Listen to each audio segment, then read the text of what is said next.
In this video, I'll show you how to use a Siri-like voice assistant on a Samsung device. First, open the Play Store on your Samsung phone.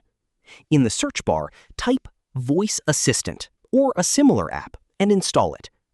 Once the app is installed, tap Open. Now follow the on-screen setup.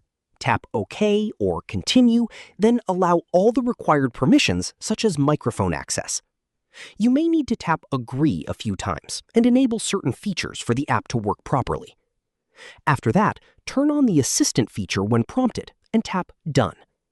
Next, go through any remaining setup steps, tap Continue, and allow any additional permissions. Once everything is set up, tap Finish. Now your voice assistant is ready to use. You can try opening apps or giving voice commands just like a Siri-style assistant. That's it. This is how you can use a Siri-like assistant on a Samsung device using a third-party app.